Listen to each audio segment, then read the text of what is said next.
घर ही लम्मा पै रहिंदा सी। काम शाम की कोशिश उन्हें बड़ी की, लेकिन वो कोई कई बार ना मुकद्दर बंदे दे ठंडे होंदे ने, दिनां दा हेर फेर हुंदा। घर ही उस लम्मिया पै रहना तो बीबी चवाड़ी लैके तो पिछे चढ़ गई भी तू करदा कुछ भी नहीं, आ वेला लम्मा रह पै रही ना, तो निक्के निक्के याने ने बोट ने, इन्हां दे मूँह दे विच कोई शै पानी नहीं, किते काम ते जा कोई कमा के लिया तो इन्हां नूं खाण नूं दईए कुछ, आ मैं कोई रोटी पका के दियां। वो बंदा सवेरे सवेरे उठिया तो मजदूरां वाले अड्डे ते टुर गया भी चलो मैं इत्थे खलोना तो मैनूं कोई काम ते लै जे, पर किसी भी काम ते ना खड़िया। जो 12-1 का टाइम होया तो बड़ा परेशान हो गया भी मैं घर जाके की जवाब देंगा, पहला तो घर ही लम्मा पै रही हाँ, हुण आया भी है तो कुछ भी नहीं किया, खाली हथ घर चलना। नाल ही एक छोटा जिहा जंगल से उत्थे जाके ना तो उन्हें वो मसला जिहा पा लिया समझो, तो अल्लाह तौबा शुरू कर दी। शाम वेले जो घर आया ना तो बीबी आखन लगी हाँ जी कोई लिया कोई खाण पीण वास्ते, कोई रो मेरा मतलब कोई खर्चा मर्चा पैसे लिया ने। वो आखन लगा मैं जिथे काम किया ना वो मालक आंदा सी भी कल जो आएगा ना तो तेनों 2 दिहाड़ियां दे कट्ठे पैसे देंगा, अज उन्हें पैसे नहीं दिते। आखन लगी चलो कल लभ जान। वो अगले दिन फिर जो काम ते गया ना उंज जाके अड्डे दे विच खलोता तो दिलों ये दलीली पे आ कि अज कोई मैनू काम ते लै ही जावेगा ना, तो फिर किसी भी ना खड़िया, बड़ा परेशान होया। उन्हें वही काम किया कल वाला जाके ना जंगल दे विच मसला पाया, तो फिर अल्लाह तौबा कोई नमाज़ां पढ़दा रहा, नफल पढ़दा रहा, दुआवां करदा रहा, हज़ारियां करदा रहा।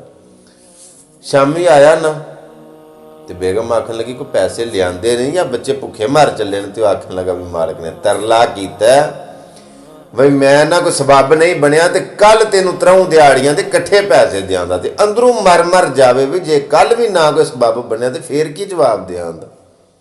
चलो बीबी ने ना दंदा थले जीभ दे के रात कढ़ी, तो उन्हें आख्या चलो ठीक है। अगले दिन बीबी ने ना एक थैली दी दी पोटली, आखन लगी या लै जा तो ये पैसे पा ले, क्योंकि अज तेनों 3 दिनों की पेमेंट लभनी। वो थैली जेब दे विच पा के लै गया तो जाके अड्डे ते खलोता भी मैनू कोई दिहाड़ी वास्ते लाइए, तो फिर किसी भी ना खड़िया। इन्हां परेशानियां सोचां दलीलों के फिर जंगल च टुर गया, तो जाके तो मसला पाए, उस दिन नमाज नफल पढ़े, तो औजारियां करे कि रब्बा सुनिया तू ही अपने गैब के खजानिया चो किते नवाज चढ़े, कोई वसीला सबब नहीं बनता पिया। खैर ना वो जी थैली बीबी ने दी सी ना वो थोड़ी जी मिट्टी पा लिया, उस एवं बस मिट्टी पा लिया, वापस आया ना तो घर के बाहर खलो के ना तो मिट्टी वाली थैली जी है ना वो कंध के उत्तों ने अंदर सुट चढ़ी। मैं अंदर किहड़े मूँह नाल जावां, तो दरवाजे के कोल हो के सुंघदा तो अंदरों खुशबूआं पईआं आउंदियां ने खाने पकन दियां। इन्हें चिर ना बीबी ने अंदरों आवाज़ मारी, तुस आख्या अंदर आ जाओ, बाहर क्यों खलोते हो। तो उस आख्या वो अंदर तो लंघ गए ना शर्मिंदा जा हो के, आखन लगा भी घर खाने पे पकते ने, ये किवें मतलब कोई ढो लग्या कोई जो किवें बने। आखन लगे वो जिहड़ियां तुसां दिहाड़ियां लाइयां ने उन्हां दा मुआवजा मिलिया तो सारे उत्थे ही पकना ही, होर कित्थों मतलब आउणा सी। वो आखन लगा भी वो किहड़ा मुआवजा ते किवें।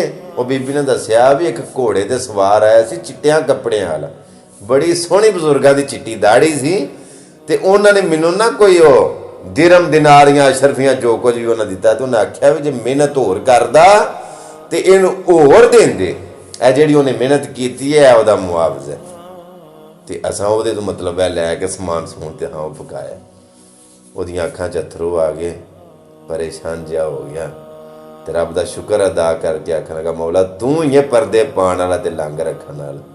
तो सारी गल अपनी बीवी नूं ना खोल के दसी कि इंज इंज होया, जिहड़ी मैं मेहनत की वो है भी तो सबब है बने।